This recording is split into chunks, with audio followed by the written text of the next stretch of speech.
والصلاة والسلام على أشرف الأنبياء والمرسلين حبيب إله العالمين أبي القاسم محمد اللهم صل على محمد وآل محمد وعلى آله الطيبين الطاهرين المعصومين المظلومين سيما بقية الله في الأرضين الذين أذهب الله عنهم الرجس وطهرهم تطهيرا اللهم صل على محمد وآل محمد رحمة الله على محبيهم واللعنة الدائمة على أعدائهم أجمعين. اب عبداللہ حسین علیہ السلام سے توسل اختیار کیجئے گا. شب جمعہ بسم اللہ الرحمن الرحیم. یا ابا عبداللہ یا حسین ابن علی ایہا الشہید ابن رسول اللہ یا حجت اللہ علی خلقه یا سیدنا و مولانا انا توجہنا واستشفعنا وتوسلنا بك إلى الله وقدمناك بين يدي حاجاتنا يا وجيها عند الله اشفع لنا عند الله يا وجيها عند الله اشفع لنا عند الله. صلوات بر محمد و آل محمد. اللهم صل على محمد و آل محمد وعجل فرجهم. آج کی گفتگو دو شہزادوں کی ولادت کے جشن سے متعلق ہے. اس شہزادے کی ولادت کے جشن کی مناسبت سے آپ یہاں تشریف فرمائیں کہ حضرت امیر انیس علیہ الرحمہ نے فرمایا کہ آفاق میں وہ ثانی سلطان عرب تھا. آفاق میں وہ ثانی سلطان عرب تھا. ایک مہر نبوت ہی نہ تھی اور تو سب تھا. تو وہ کہ جو وہ بہو بنص حدیث امام حسین علیہ السلام ہم شکل پیغمبر ہیں. دو تین باتیں مجھے عرض کرنی ہے یہاں پر. علی اکبر فقط خلق میں نہیں ہے پیغمبر کی طرح، خلق میں بھی ہے. تو خلق پر تو بات ہوتی ہے، خلق پر بات نہیں ہوتی. یقیناً ان کا چہرہ ہم شکل رسول ہے، لیکن وہ خلق یعنی اخلاق میں بھی بنص حدیث امام حسین علیہ السلام ہم شبیہ پیغمبر ہیں. اللہم اشہد علی ہؤلاء القوم، پروردگار تو اس قوم کے ظلم و ستم پر گواہ رہنا کہ وہ جا رہا ہے کہ خلقاً و خلقاً و منطقاً برسولک، جو خلق میں تیرے نبی کی طرح ہیں، خلق میں تیرے نبی کی طرح ہیں، منطق یعنی گفتار میں تیرے نبی کی طرح ہیں. یہ تین گواہیاں ہیں سرکار امام حسین علیہ السلام کی جانب سے اپنے فرزند کے لیے. مل کے صلوات بھیجتے نام شہزادہ علی اکبر علیہ السلام. اللہم صل علی محمد و محمد. اس کا مطلب کیا ہے؟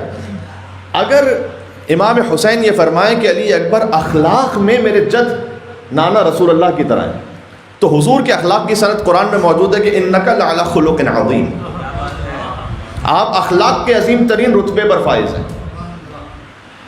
اور علی اکبر ہم شبیہ اخلاق پیغمبر ہیں.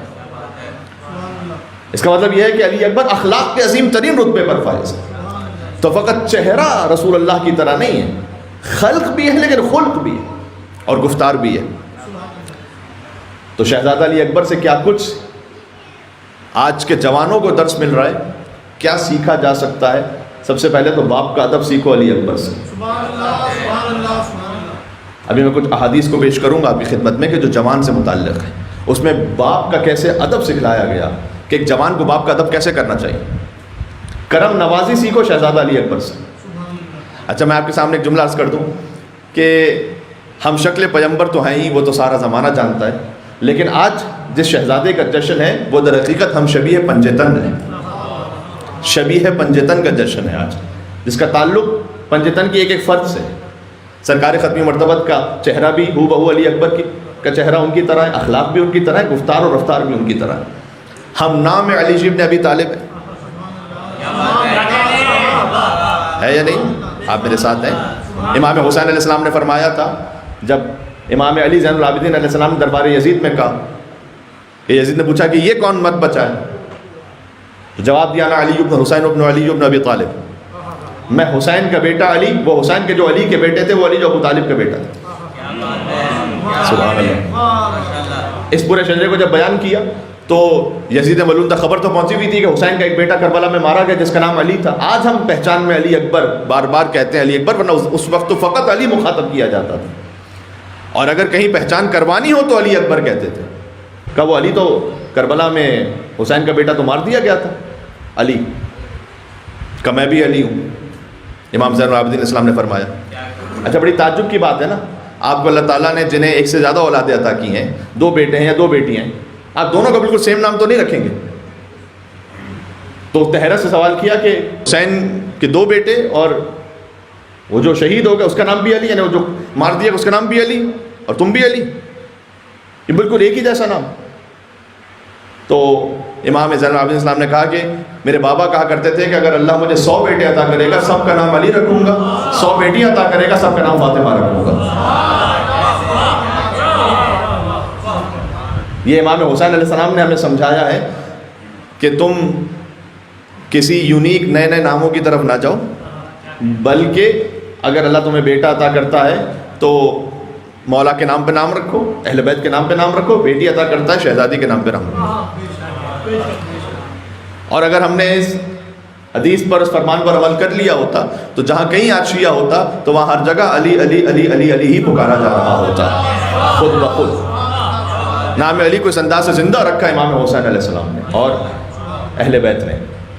تو علی اکبر ہم شکل پیغمبر ہیں، ہم نام علی ابن ابی طالب ہیں. امام حسن علیہ السلام کا کرم پہنچایا علی اکبر تک. کیوں؟ دسترخوان امام حسن علیہ السلام معروف ہے، علی اکبر علیہ السلام کا دسترخوان تاریخ میں جا کے دیکھیے گا. عربوں میں سنت تھی کہ وہ اپنے گھر پہ چراغ روشن کرتے تھے، اس بات کی علامت ہوتی تھی کہ جو دور سے چراغ کو دیکھے تو یعنی میرے ہاں دسترخوان آمادہ ہے، جو آنا چاہتا ہے وہ آئے. تو علماء نے تاریخ میں لکھا ہوا ہے کہ کوئی شب ایسی نہیں گزرتی تھی کہ جہاں شہزادہ علی اکبر علیہ السلام اپنے گھر پر سب سے بڑا چراغ نہ روشن کریں کہ جو دور سے گزرنے والا مسافر ہوتا تھا اسے بھی نظر آ جاتا تھا کہ یہاں علی اکبر کا دسترخوان بچھا ہوا ہے. اتنے مہمان نواز تھے علی اکبر. اس لیے میں نے عرض کیا کہ کرم نوازی سیکھو حسین کے فرزند علی اکبر سے، مہمان نوازی سیکھو شہزادہ علی اکبر سے. تو دسترخوان امام حسن علیہ السلام کی سنت پہنچی ہے. میں عرض یہ کرنا چاہ رہا ہوں کہ تمام پنجتن سے تعلق ہے شہزادہ علی اکبر کا، اور دل بند حسین ابن علی تو ہیں ہی علی اکبر. جناب سیدہ سے تعلق اگر آپ قبول فرما سکیں، 18 سال سن ہے بی بی دو عالم کا، 18 برس سن ہے حسین کے علی اکبر کا. میں آج آپ کی خدمت میں کچھ احادیث پیش کرنا چاہتا ہوں جوانوں سے متعلق شہزادہ علی اکبر کا صدقہ.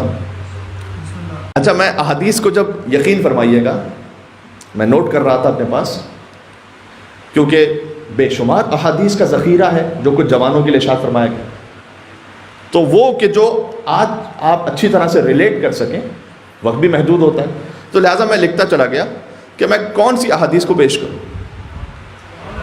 اور یہ شہزادہ علی اکبر ہی کا صدقہ ہے.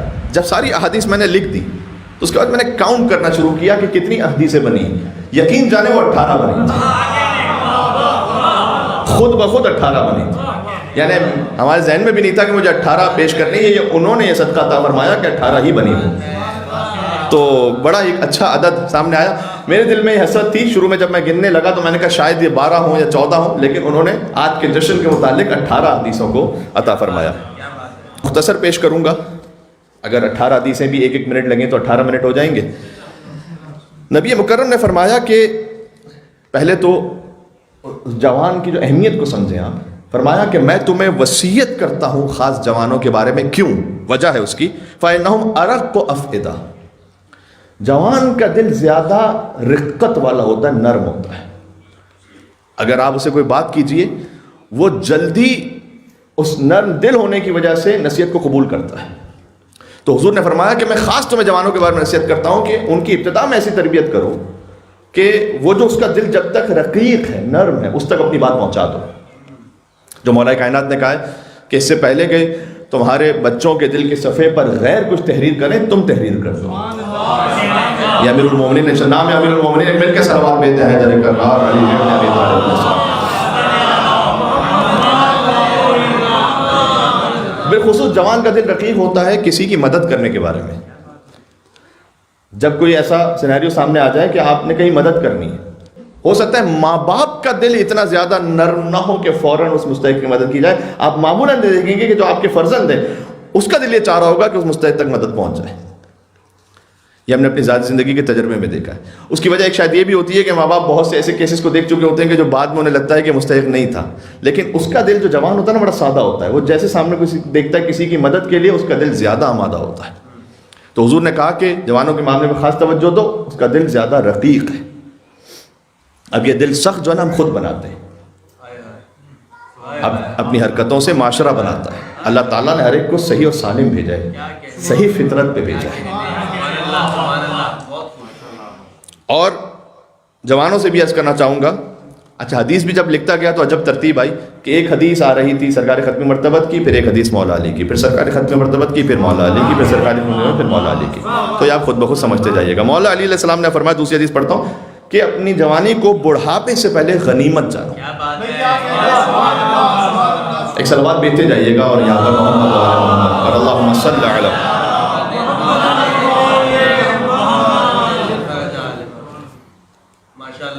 بہت اہم زمانہ ہوتا ہے اور بہت جلدی گزر بھی جاتا ہے، انسان کو احساس نہیں ہو پاتا.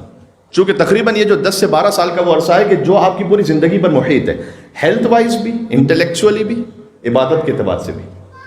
وہ جو اس وقت آپ کی عادت ہے، اچھی عادت، شب 15 شعبان کی آپ کی عادت جوانی میں ہے، وہ انشاءاللہ فار ایور رہے گی. اگر اس وقت اس روٹین میں آپ نہ آ پائے تو نہیں آ پائیں گے، پھر اس کے بعد میں بڑا مشکل ہوتا ہے. اور ہیلتھ وائز بھی ایک جگہ میں نے پڑھا تھا، بالکل صحیح ہے یہ، کہ جو کچھ آپ کی زندگی میں 50s and 60s and 70s میں ہوگا، جو آپ کی باڈی پر جو اثرات ہوتے ہیں انسان کی زندگی میں 50s and 60s and 70s میں جو کچھ ہم گزرتے ہیں، وہ در حقیقت وہ عادتیں ہوتی ہیں جو ہم نے 20s and 30s and 40s میں اپنائی بھی ہوتی ہیں. تو اگر ہیلتھ وائز اس وقت آپ اپنے آپ کو مینٹین رکھ لیں، جو کہ اسلام نے بھی حکم دیا ہے، وہاں پر ایکسرسائز بھی ہے، تیر اندازی کا بھی خاص حوالے سے حکم دیا گیا، خاص طور پر سوئمنگ کا تو ذکر موجود ہے جوانوں کے لیے حدیث میں. تو اگر آپ نے اس کو مینٹین کر لیا، تو اگر آپ 20s and 30s and 40s میں اپنے آپ کو مینٹین کر پائیں، بالخصوص فاسٹ فوڈ سے اپنے آپ کو دور، جتنا دور، شاید اس وقت پورا دور رکھنا تو ممکن نہیں، اور جتنا آپ سافٹ ڈرنک سے اپنے آپ کو جتنا بچا سکیں وہ بچا سکیں. ان چیزوں سے جتنا آپ اپنے آپ کو بچا لیں گے تو 20s and 30s and 40s کی اچھی عادتیں آپ کو 50s and 60s and 70s میں کام آئیں گے. ایک تیسری حدیث جو اس کے بعد ایک موضوع چلے گا اس پر، سرکار ختم مرتبت نے فرمایا کہ وہ جوان کے جسم میں غرور نہ ہو اور ہوس حرام کی طرف نہ ہو، خدا اس جوان کی طرف تعجب سے نگاہ کرتا ہے. اب یہ خدا کے لیے یہ لفظ اس کی صفت سے متعلق ہے، نہ کہ اس کی ذات سے. یہ بات واضح ہے، لیکن یہ واقعاً اتنی بڑی ایک سعادت ہے ایک جوان کے لیے کہ اگر وہ غرور سے دور ہے اور حرام کی ہوس سے دور ہے. فرمایا اللہ سبحانہ و تعالیٰ اس پر تحسین کرتے ہوئے نگاہ تعجب کرتا ہے. اسی سے متصل ایک اور حدیث سناتا ہوں. سرکار ختم مرتبت ہی نے فرمایا کہ وہ جوان جو خدا کے سامنے ذلت و انکساری کے ساتھ اپنی پیشانی جھکا دے، وہی جوانی میں ایک غرور ہوتا ہے، لیکن اگر وہ خدا کے سامنے احساس کرتے ہوئے ذلت و انکساری سے اپنی پیشانی جھکا دے تو خدا ملائکہ کی محفل میں اس جوان پر فخر و مباحات کر رہا ہوتا ہے کہ یہ دیکھو میرا بندہ کیا ہے، کہ جس نے جوانی میں میرے سامنے سر کو جھکایا ہوا ہے. آپ غور فرمائیں، سبحان اللہ. شہزادہ علی اکبر علیہ السلام کی جوانی کا صدقہ ایک اور مل کے صلوات بھیجیں محمد و محمد.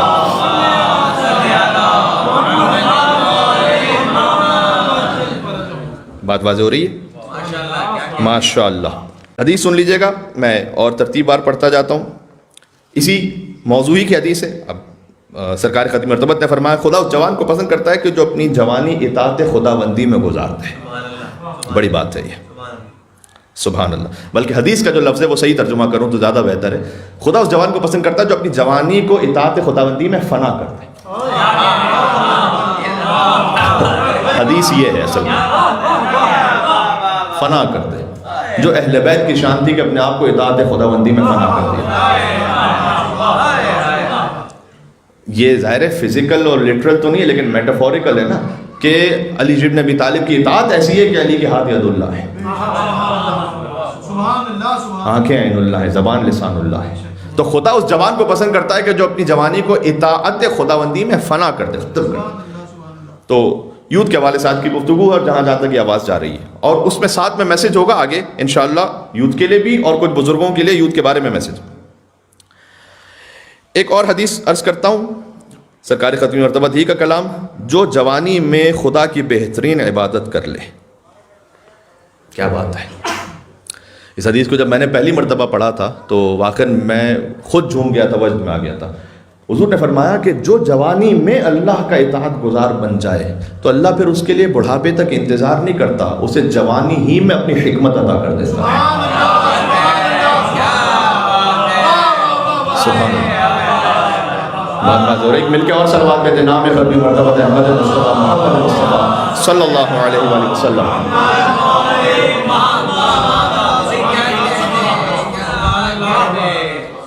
آج کی ساری گفتگو دو شہزادوں کا صدقہ ہے. حسن کے نوجوان حضرت قاسم ابن حسن امیر قاسم اور حسین کے جوان شہزادہ علی اکبر کا صدقہ. تو آج کی گفتگو اس سے متعلق ہے. معمولاً آپ کو یعنی جو میچور ہو جاتے ہیں ان سے وزڈم کی باتیں سمجھ میں آتی ہیں، لیکن حضور نے فرمایا ہے کہ جو جوان اپنے آپ کو اطاعت خداوندی کا عادی بناتے اللہ سبحانہ و تعالیٰ سے جوانی میں حکمت عطا کرتا ہے.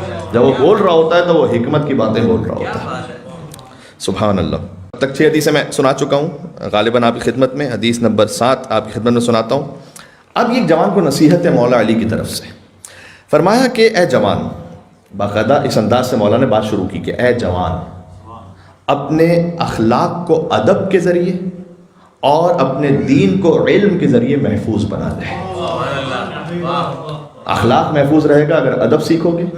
ادب کیا ہونا چاہیے وہ پھر ایک اور حدیث آ رہی ہے آگے. اور دین محفوظ رہے گا اگر علم سیکھو گے. امام کا ایک کلام ہے کہ جو دین کو لوگوں کی زبانوں سے فقط لے گا وہ جیسے دین میں آ جاتا ہے ویسے ہی دین سے نکل بھی جائے گا، کیونکہ اس میں بہت زیادہ لوپ ہولز ہوں گے، بہت زیادہ کمیاں ہوں گی. جو فقط لوگوں کی زبانوں سے دین کو لے گا سن کے خالی، یہ ہے وہ واٹس ایپ اور فیس بک کا دین، کہ پھر کوئی اور بات سمجھ میں آتی ہے تو ہم کنفیوز ہو جاتے ہیں یہ کیا ہو گیا، تو وہ فوراً دین سے نکل جائے گا. پھر فرمایا کہ جو دین کو قرآن اور ہم اہل بیت کے کلام سے لے گا، یہ امام نے فرمایا کہ پہاڑ اپنے مقام کو چھوڑ دے گا لیکن وہ دین سے باہر نہیں جائے گا. اپنا سورس ٹھیک رکھیں. اس عالم اس خطیب کو سنیں جو زیادہ سے زیادہ آپ کو کلام اہل بیت سنا ہے، اپنا فلسفہ نہ سنا ہے.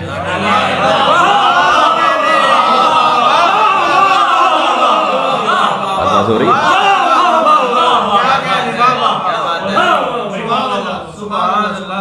جیسے یہ احادیث اہل بیت اطہار آپ کی خدمت میں ہدیہ کر رہا ہوں نا، یہ جو آپ کو جتنا اہل بیت کا کلام سنا ہے قرآن میں فَلْيَنْظُرِ الْإِنسَانُ إِلَىٰ طَعَامِهِ، انسان کو دیکھنا چاہیے وہ کیا کھا رہا ہے.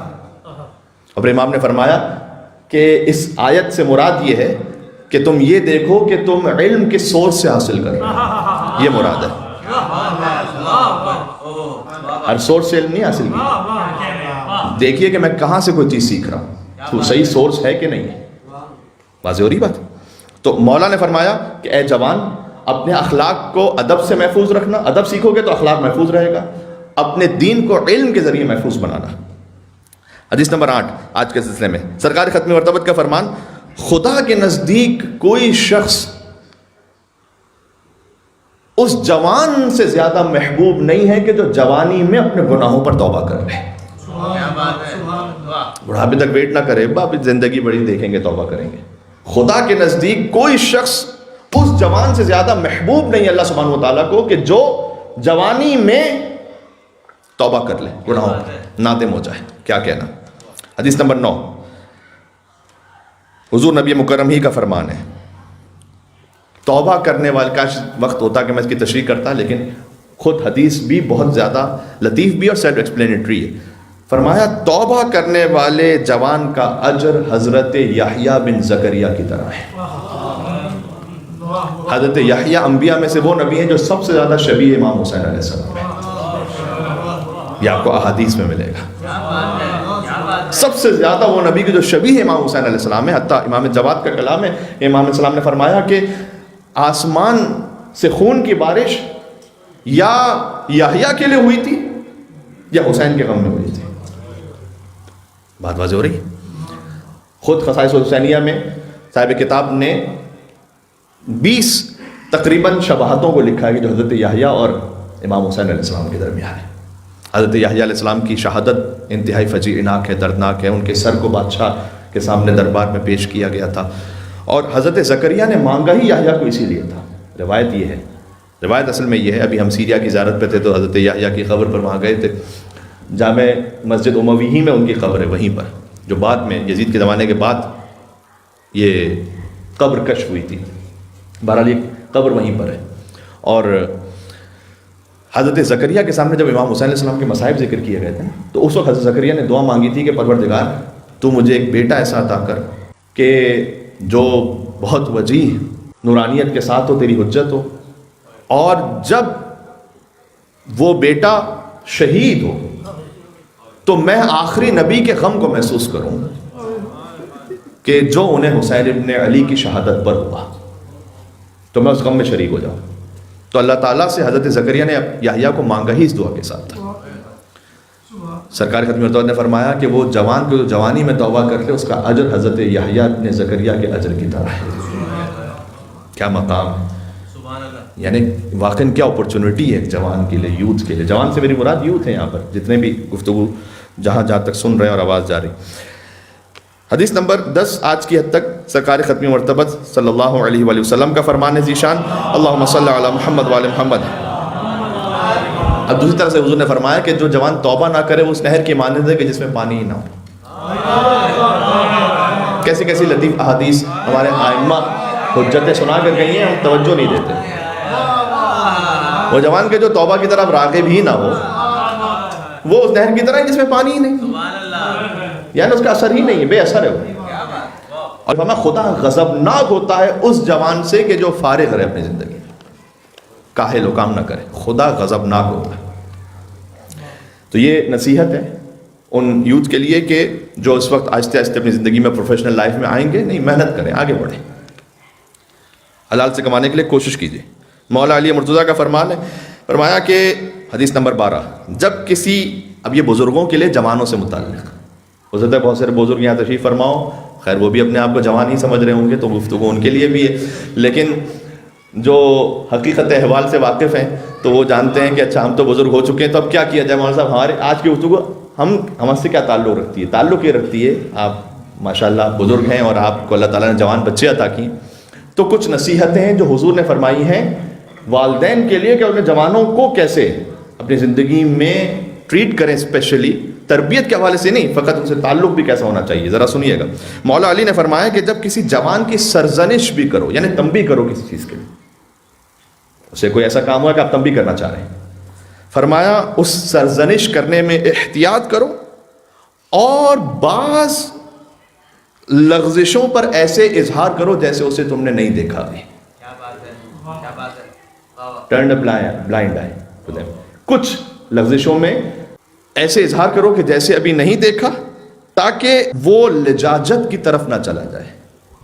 آئی تھنک آبسٹینری کہتے ہیں اسے انگلش میں، یعنی ریجکٹنس کی طرف نہ چلا جائے. تو جوان کو تنبیہ کرتے ہوئے فرمایا کہ اتنی زیادہ تنبیہ نہ کر دو اس انداز سے کہ اس کے بعد وہ کہے کہ آئی ڈیم کیئر، ٹھیک ہے مجھے سننی نہیں بات. فرمایا کچھ باتوں میں تنبیہ کرو جس میں آپ زیادہ اہم سمجھ رہے ہیں، کبھی کبھی کچھ لغزشوں کو نظر انداز کر کے ایسے ریئیکٹ کرو جیسے بھی دیکھا نہیں ہے. بہت پریکٹیکل ہے، یعنی طریقے سے سمجھاؤ. یہ اب خود والدین کو اپنے طور پر انہیں جج کرنا ہے کہ کہاں انہیں کس طریقے سے بات کو پہنچانا ہے. یعنی اس کی فیلنگز کو ہرٹ نہ کرو، اس کی عزت نفس کی رسپیکٹ باقی رکھو. ساری بات کا خلاصہ یہ ہے. اب گھر میں ہے، فرض کیجئے کہ اگر آپ نے کسی اور کے سامنے نہیں، ایک بھائی کے سامنے دوسرے بھائی کو، ایک بہن کے سامنے دوسرے بہن کو اس طریقے سے ڈانٹ دیا کہ اس کی سیلف رسپیکٹ اس کے سامنے ختم ہو گئی، تو they will not listen to you any more, because وہ کہیں گے کہ ہمارا باپ یا ہماری ماں جو ہے وہ ہماری عزت نہیں رکھتے. ان کی عزت کو باقی رکھیں. اور اس سے خود بخود بات سمجھ میں آتی ہے کہ کسی اور غیر کے سامنے تو اس انداز سے تنبیہ بالکل نہ کریں کہ وہ دل میں اس انداز سے خفا ہو جائے کہ اس کے بعد آپ کی بات کو بعد میں سننے کو تیار نہ ہو. یہ بات خیال کیجئے. مولا علی نے فرمایا، حدیث نمبر 13 سلسلے میں حضور مکرم کا فرمان، میں نے کہا 1 by 1 حدیثیں آپ کی خدمت میں ہیں. فرمایا وہ جوان جو پھر بزرگ کی عزت کرے. اب یہ جوان سے متعلق ہے، وہ بزرگ کی کیسے عزت کرے، تو اللہ اس کی بزرگی میں اسے بھی کوئی ایسا جوان عطا کر دے گا جو اس کی عزت کرے. سبحان اللہ. اللہ سبحانہ و تعالیٰ will reward you. مل کر اور صلوات بیت نام اہل بیت اللہم صلی علی محمد و علی محمد. اسی ترتیب ہی کی حدیث کہ جو اب صادق آل محمد کا فرمان ہے، فرمایا کہ اپنے ماں باپ کے ساتھ نیکی کرو تاکہ تمہارے بچے تمہارے ساتھ نیکی کریں. یہ اسی ترتیب کی حدیث ہے. سبحان اللہ. تو اگر آپ نے اپنے بزرگوں کی عزت کی ہے تو اللہ سبحانہ و تعالیٰ آپ کی بزرگی میں کوئی نہ کوئی اطراف میں، آپ کی فیملی میں، آپ کے خاندان میں، آپ کے بچوں میں کوئی ایسا جوان آپ کو عطا کرے گا کہ جو آپ کی عزت باقی رکھے. آج چاہتے ہیں کہ آپ کے بچے آپ کی عزت کریں، اس پہ آپ پہ لازم ہے کہ آپ اپنے پیرنٹس کی عزت رکھیں. امام صادق علیہ السلام کے بعد امام موسیٰ کاظم علیہ السلام کا فرمان سن لیجئے گا. اب باپ کا حق بیان کیا. اب دوبارہ میں خاص جوانوں سے مخاطب ہوں. باپ کا حق کیا ہے؟ 4 حق بیان کیے. فرمایا باپ کا حق ہے، یہ البتہ تمام اولاد کے لیے بیان کیا گیا، لیکن میں خاص جوانوں سے سب مخاطب ہوں کہ جوان اولاد کو بالخصوص باپ کا یہ حق، اس کی رعایت کرنی چاہیے 4 حقوق کی. پہلا، اسے اس کے نام سے نہ پکارے. اچھا نہیں ہے ایک اولاد کے لیے کہ باپ کو اس کے نام سے پکارے. ہو آپ چاہے کسی بھی کلچر میں رہ رہے ہیں، وہ کلچر غلط ہے اگر اس طرح سے ہو رہا ہے تو، کہ ڈائریکٹ فرسٹ نیم سے باپ کو پکارنا صحیح نہیں ہے. اب والد صاحب کہیں، ابو جی کہیں، بابا کہیں، جس طریقے سے بھی آپ کا کلچر ہے، لیکن اسے اس ادب سے باپ کو پکارے. دوسری بات فرمایا باپ کا حق ہے اور جوان کا فرض ہے کہ باپ سے آگے نہ چلے. جب چل رہا ہے تو باپ سے آگے نہ چلے. بڑی نزاکتوں کا خیال رکھا ہے، ادب سکھلایا. میں جو کہہ رہا تھا نا کہ اخلاق کو ادب سے محفوظ رکھو، مولا علی کا یہ وہ ادب ہے جو امام موسیٰ کاظم علیہ السلام نے سکھلایا کہ نام سے ڈائریکٹ نہ پکارو اپنے والدین کو، ان کے آگے نہ چلو. تیسری بات فرمائی ان سے پہلے نہ بیٹھو، جب ساتھ میں ہو انہیں بیٹھنے دو پھر بیٹھو. اور چوتھی چیز بہت لطیف ہے، فرمایا ان کے لیے سب و شتم نہ طلب کرو. کیا مطلب ہے اس کا؟ جوان سے امام علیہ السلام کہہ رہے ہیں ان کے لیے سب و شتم کا سامان فراہم نہ کرو.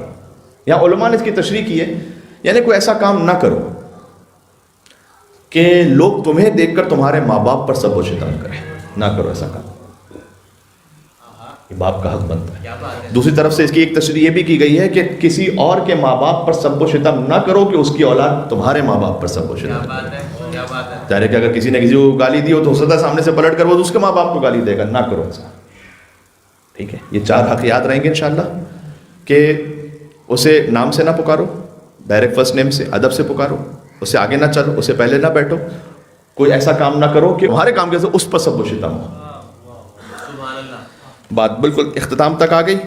یہ بھی کچھ بزرگوں سے نصیحت ہے سرکار ختمی مرتبت کی جوانوں سے متعلق. فرمایا کہ اگرچہ حضور نے ڈائریکٹ جوان سے کہا اے جوان تمہارے پاس ازدواج کا موقع ہو تو ازدواج میں تاخیر نہ کرو.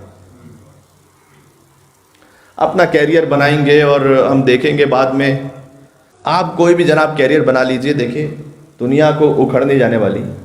اور میں ایک مثال دینے لگا تھا، میں رک گیا لیکن چلے کہہ دیتا ہوں کہ آپ اگر کچھ بھی کر لیجئیں گے، دیکھیں جو رشیا یورکین میں ہونا ہے وہ ہو کے رہے گا.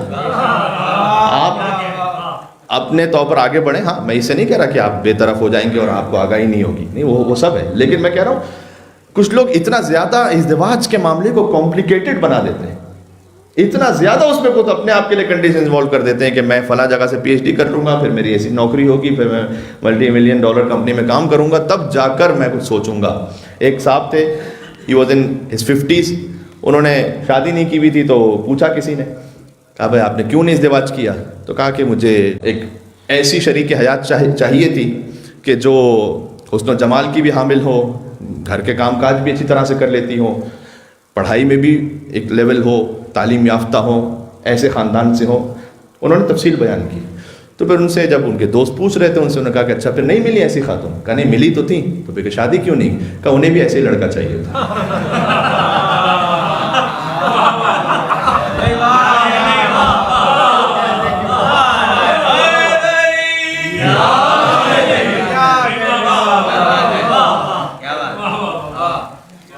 یار یہاں تو سلوات خود بھیجنی چاہیے تھی آپ کو تمام جوانوں کے لیے کہ ان کے رشتے ہو جائیں اچھی طریقے سے انشاءاللہ. اللہم صل علی.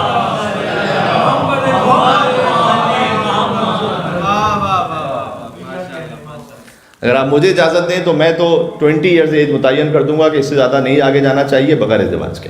لیکن چلیں, یہ میں نے ممبر سے کہا ہے, آپ کے ہر ایک کے اپنے اپنے پرسنل زندگی کے معاملات ہیں, زیادہ لیٹ نہ کریں. حضور نے وجہ بیان کی, یہ اس میں پیرنٹس کا بھی قصور ہے. بالخصوص جو میری مائیں سن رہی ہیں وہ اپنی بیٹیوں کے لیے, اور جو میری بہنیں سن رہی ہیں وہ اس بات کے لیے اپنے آپ کو سوچیں کہ اگر بہت زیادہ آپ نے ڈیلے کیا تو یہ میری نصیحت نہیں ہے. دیکھیں ہمارے ماں باپ اگر کوئی ہمیں نصیحت کریں تو اس سے 70,000 گنا زیادہ ہم سے رسول اللہ چاہتے ہیں. اور اگر رسول اللہ آپ سے کوئی بات کہہ رہے ہیں تو آپ گویا ان کی اپنی بیٹی ہیں, اس طرح سے وہ کہہ رہے ہیں, اور واقعاً وہ امت کے باپ ہیں بھی. تو واقعاً ایک باپ اپنی بیٹی سے جیسے کہہ رہا ہو, ایک باپ اپنے بیٹے سے جیسے کہہ رہا ہو کہ ڈیلے نہ کریں ازدواج میں. فرمایا کہ ازدواج کا تمہیں جہاں کہیں ہم کف مناسب موقع میسر آئے ازدواج کرو, اور ظاہر ہے کہ اپنی ایکسپیکٹیشنز کو بھی آپ ایک پریکٹیکل حد میں رکھیں.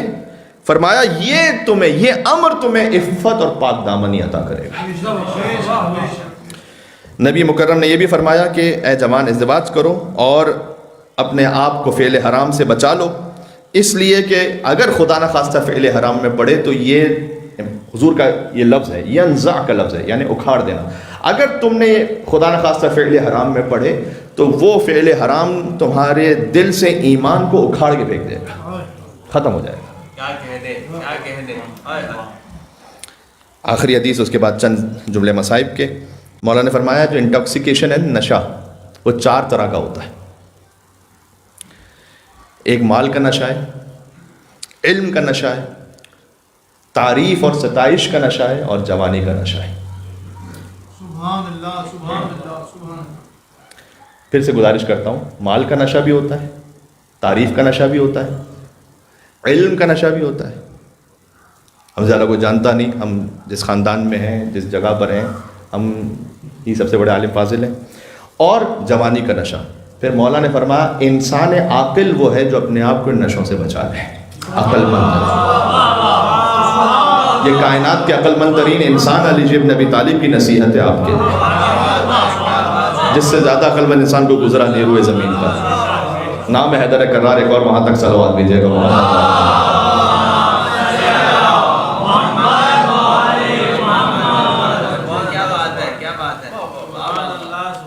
یہ اذانیں تو نمازی کو جگاتی ہیں بلال, مسجدوں کو علی اکبر نے جگا رکھا ہے.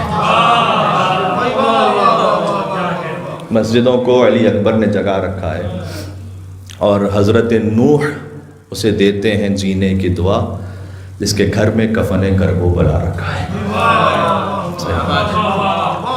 آج کے جشن کے صدقے میں یہ باتیں بیان ہو گئیں, انشاءاللہ آپ تک محفوظ رہیں گی, اور اللہ تعالیٰ توفیق عطا فرمائے کہ اس پر عمل کر سکیں.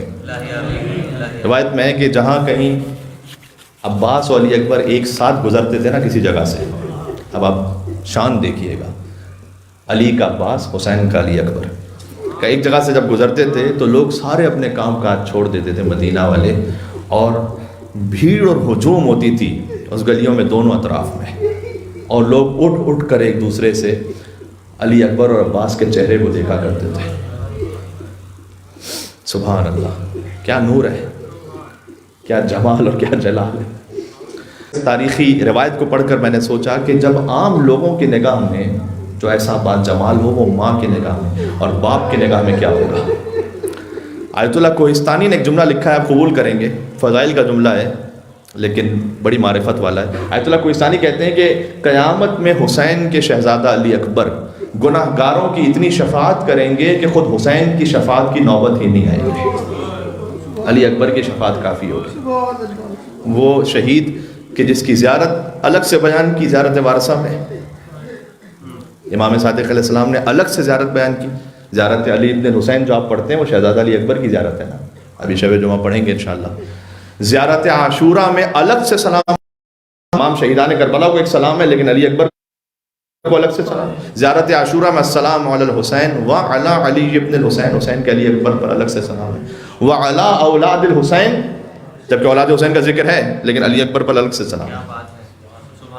وہ علی اکبر کہ جن کی قبر مطہر بھی سب سے جدا ہے. روایتیں عجیب ہیں. ایک روایت یہ بھی ہے کہ جب شہزادہ علی اکبر نے ایک مرتبہ اپنے بابا سے انگور مانگا, تو آج کا تو زمانہ نہیں تھا نا کہ آج بے موسم کے پھل آپ کو ہر زمانے میں ہر طرح سے مل جاتے ہیں. انگور کا موسم نہیں تھا, تو حسین نے اپنے دستے ولایت کو بڑھایا آگے اور انگور دے دیا اپنے علی اکبر کو. علماء کہتے ہیں کہ بظاہر شاید یہ جنت سے انگور تھے کہ جو حسین نے اپنے علی اکبر کو دی. علی اکبر کی بات نہیں ٹال سکتے تھے حسین. اور جس کتاب میں نے اس کو پڑھا انہوں نے آگے لکھا کہ ایک وقت تھا کہ جب بے موسم کا پھل حسین نے اپنے دستے ولایت سے علی اکبر کو دیا, اور ایک موقع وہ تھا کہ جب جوان پانی مانگنے آیا اپنے باپ سے. کیا عجب امتحان کی منزل تھی کہ حسین کے پاس ایک قطرہ آب نہ تھا. بظاہر میں کہہ رہا ہوں, ورنہ کائنات کے شہنشاہ حسین جب اپنی زبان, سوکھی زبان علی اکبر کے منہ میں دی تو علی اکبر فوراً پیچھے ہٹ کے کہتے ہیں بابا آپ تو ہم سے بھی زیادہ پیاسے ہیں بابا. ہائے ہائے ہائے. ایک اور روایت سناتا ہوں اور پھر منزل اختتام تک پہنچاتا ہوں. وہ روایت یہ ہے کہ شہزادی ام لیلہ استراحت فرما رہی تھی. علی اکبر کے بچپن کا واقعہ ہے یہ. چاند کی روشنی میں اگر کوئی سامنے آ جائے تو سایہ پڑے گا نا, تو دیکھا دفتن علی اکبر پر سایہ ہے کوئی, تو اٹھی فوراً, تو دیکھا حسین موجود ہے وہاں, اپنے بیٹے کو دیکھ رہے ہیں. چاند کی روشنی میں علی اکبر آرام فرما رہے تھے اور باپ اپنے بیٹے کو دیکھ رہا ہے بڑی محبت سے. تو ام لیلہ نے سوال کیا کہ آقا رات کے اس پہر آپ یہاں تشریف فرما ہے, اپنے بیٹے کے پاس کھڑے ہوئے ہیں, کب اکبر کی محبت سونے نہیں دیتی مجھے. ہائے ہائے ہائے ہائے. ہر باپ کو اپنی اولاد سے محبت ہے, لیکن اگر باپ حسین جیسا ہو اور بیٹا اکبر جیسا ہو. اس لیے شہزادی ام لیلہ فخر و مباحات کے ساتھ کہتی تھیں امام حسین علیہ السلام کے خانوادے میں کہ اولادیں بہت سی ہیں لیکن کسی کے پاس ہے اکبر جیسا بیٹا. اس لیے جب حسین علی اکبر کا لاشا لے کر آئے تو حسین لاش اکبر پر بیٹھ گئے, اور ایک طرف قاسم کا لاشا رکھا اور ایک طرف اکبر کا لاشا رکھا. یعنی اب کیفیت یہ ہے کہ ایک طرف اپنا بیٹا ہے, ایک طرف بھائی کا بیٹا ہے, اور درمیان میں حسین لیٹ گئے اور ایک ہاتھ علی اکبر کے لاشے پر رکھا اور ایک ہاتھ قاسم کے لاشے پر رکھا, اور کہتے تھے واہ غربتا واہ غربتا, پروردگار آج تیرا حسین غریب ہو گیا, اب نہ میرے پاس اکبر رہا. مولانا اظہر حسن زیدی صاحب نے ایک منظر پڑھا تھا کہ جب باپ اپنے بیٹے کے کلیجے سے برچھی کھینچ رہا ہے, تو کتنی سخت منزل ہے. آپ ذرا غور کیجئے گا کہ اگر ہماری اولاد میں سے کسی کو ایک ہلکا سا کوئی زخم لگ جائے, بہت چھوٹا سا, تو کتنا دل مزمحل ہو جاتا ہے, تڑپ جاتا ہے انسان. تو کلیجے میں برچھی لگی ہوئی ہے اور حسین کھینچنا چاہتے ہیں, تو کلیجہ ہی ساتھ میں باہر آ رہا ہے. تو حسین جیسے صابر کو یہ کہنا پڑ گیا, اس میں بڑی مظلومیت ہے امام حسین کی. حسین جیسے صابر کو کہنا پڑ گیا کہ بے چین ہو تم, دل میرا گھبراتا ہے بیٹا, مر جاؤ کہ اب صبر میں فرق آتا ہے بیٹا.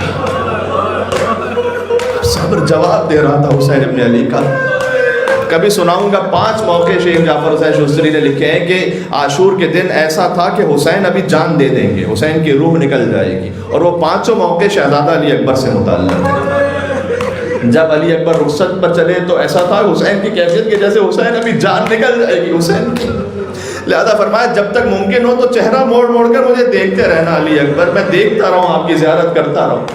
ایک موقع وہ تھا کہ جب علی اکبر پانی مانگنے کے لیے آئے، اس وقت حسین کی اس کیفیت ہوتی کہ ایسا لگ رہا تھا کہ جیسے جان دے دیں گے ابھی حسین۔ ایک موقع وہ تھا کہ جب حسین کو علی اکبر نے پکارا تو حسین کے لیے مقتل جانا بہت سخت تھا، تو حسین بار بار اٹھے اور گرے، اور جب یہ جملہ فرماتے تھے کہ بیٹا ادعونی، ادعونی یعنی مجھے زور سے پکارو، مجھے آنکھوں کا نور چلا گیا ہے، نظر نہیں آ رہا۔ اس وقت ایسا تھا، قریب تھا کہ حسین جان دے دیں گے۔ پھر ایک منزل آئی کہ جب پہنچ گئے لاش علی اکبر پر اور لاش اٹھانا چاہتے ہیں، تو اس وقت بہت قریب تھا کہ حسین جان دے دیں گے۔ فارس زبان کے ایک شاعر نے شعر لکھا ہے جس کا خلاصہ یہ ہے کہ حسین جان دے دیتے اگر حسین کی جان بچانے والی زینب موجود نہ ہوتی۔ بی بی زینب نے حسین کی جان کو، اللہ اکبر اللہ اکبر، لاشا ہے برابر کا بھیا سے نہ اٹھے گا، میں پالنے والی ہوں گودی میں اٹھا لوں گی۔ لہذا بی بی زینب سلام اللہ علیہا فرمایا کہ آپ خیمے کی طرف رہیے گا، میری زندگی میں خیام سے باہر نہ آئیے گا۔ پھر بنی ہاشم کے کچھ بچے، شب جمعہ بھی تھی، شہزادہ علی اکبر کا ذکر بھی تھا، تو میں اختتام کرتا ہوں اس بات پر۔ بنی ہاشم کے کچھ بچے آئے تھے اور وہ امام حسین کے ساتھ لاش کو لے کر چلے۔ ملا عباس مازندرانی کہتے ہیں کہ میں شب جمعہ امام حسین کے حرم میں پہنچا اور میں نے کہا کہ مولا بہت آپ کی شہادتیں، 72 شہیدوں کا پرسہ، مولا کس کس کا پرسہ دوں؟ تو میں مرثیے کی کتاب کھولتا ہوں، جس شہید کا مرثیہ آ گیا میں مرثیہ پڑھوں گا۔ تو کتاب کو انہوں نے کھولا تو شبیہ رسول علی اکبر کا مرثیہ آیا، انہوں نے مرثیہ پڑھنا شروع کیا، بہت رقت ہوئی، بہت گریہ ہوا۔ بات سے بات نکل رہی ہے، لیکن آپ مجھے محسوس ہو رہا ہے کہ سماعتیں اس وقت آپ کی اس وقت منقلب ہیں اور آپ تیار ہیں سننے کے لیے۔ سید مہدی بحر العلوم سے بھی شب جمعہ کسی نے امام حسین کے حرم میں کہا تھا کہ شہزادہ علی اکبر کے مصائب پڑھ دیں، تو اس وقت انہوں نے جواب دیا کہ تم میں سے مستورات میں سے کوئی ہے کہ جو حسین کی ماں سیدہ کو سنبھال سکے؟ حرم ابا عبداللہ الحسین علیہ السلام میں شب جمعہ مجھ سے نہ کہو کہ میں علی اکبر کے مصائب حسین کے حرم میں پڑھوں۔ تو ملا عباس نے بہرحال ذکر کیا، اور جب وہ واپس آئے تو اپنے مسافر خانے میں کچھ استراحت کر رہے تھے کہ خواب میں امام حسین علیہ السلام کو دیکھا۔ انہوں نے کہا کہ اے ملا عباس تیرا شکریہ کہ تو نے مجھے شب جمعہ میرے حرم میں علی اکبر کا پرسہ دیا، لیکن جب تو اپنے علاقے میں جانا تو وہاں پر ایک میرا چاہنے والا رہتا ہے، اسے جا کر کہنا حسین نے اسے بہت سلام کہا ہے۔ مولا عباس نے تڑپ کے کہا کہ مولا ساری دنیا تو آپ کو سلام کرنے یہاں آتی ہے، وہ کون سا شیعہ ہے کہ جسے آپ وہاں پر سلام کہلوا رہے ہیں؟ تو کہا جہاں کہیں اے مولا عباس اسے اس لیے سلام کہلا رہا ہوں، جہاں کہیں میرے نام کی مجلس ہوتی ہے تو وہ میرے عزاداروں کی جوتیوں کو سیدھا کر کے رکھتا ہے باہر۔